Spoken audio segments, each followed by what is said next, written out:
The first time the billionaire felt something crack inside his chest, it wasn't during a market collapse or a hostile takeover, but in a quiet hospital hallway in Ohio, where the lights hummed softly and the air smelled of disinfectant and forgotten prayers. He had come to donate money, to check a box on a charity list his assistant had prepared, but fate had other plans waiting in the form of a small girl with tired eyes and shoes too big for her feet.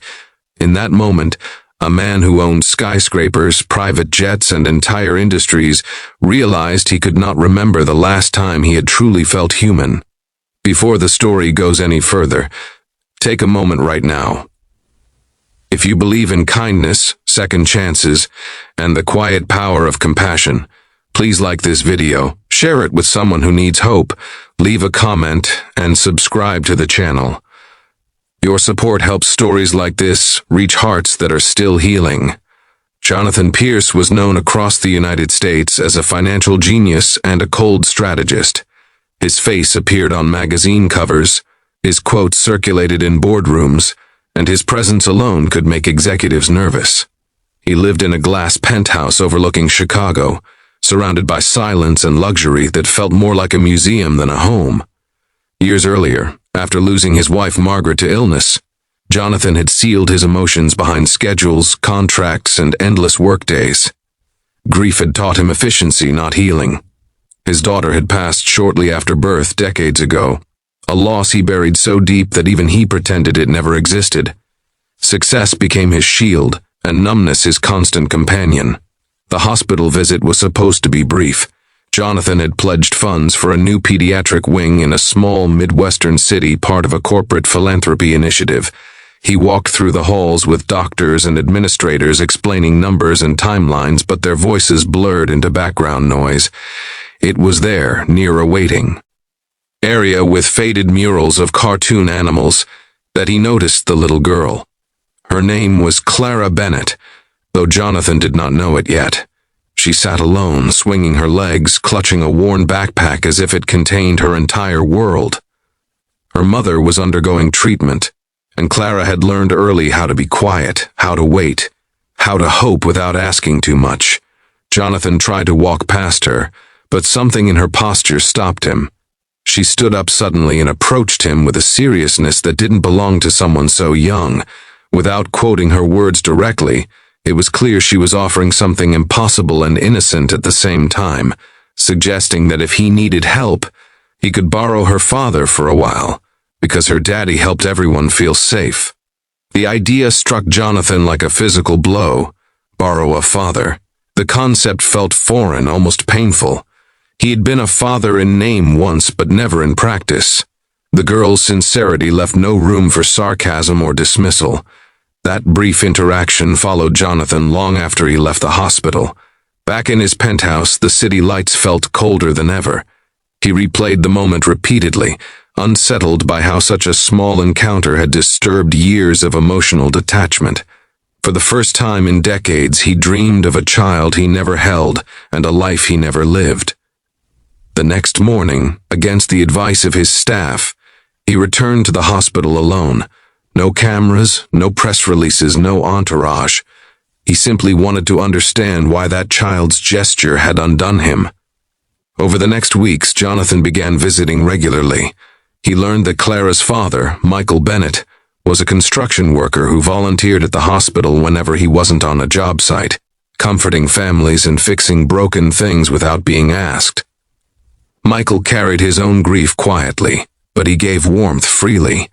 Watching him interact with nurses, patients, and his daughter stirred something dangerous inside Jonathan. Longing. The billionaire began funding not just buildings, but people.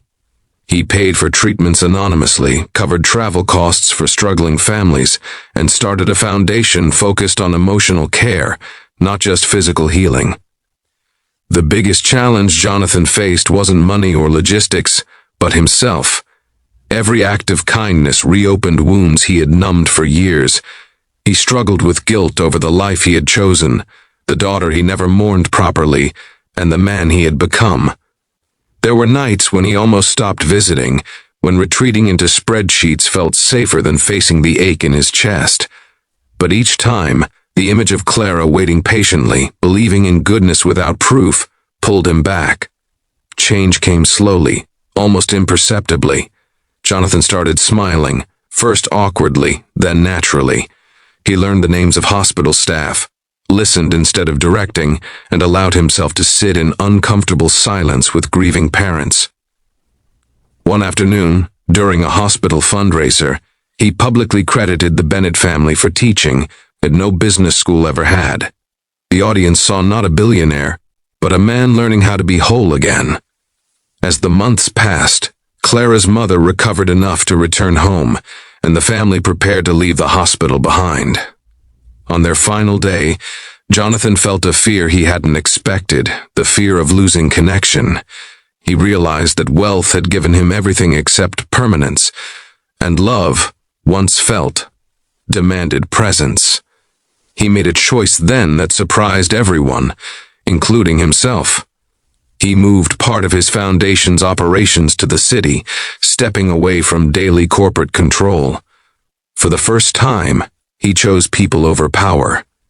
Just before the ending, please pause for a moment and leave a comment below.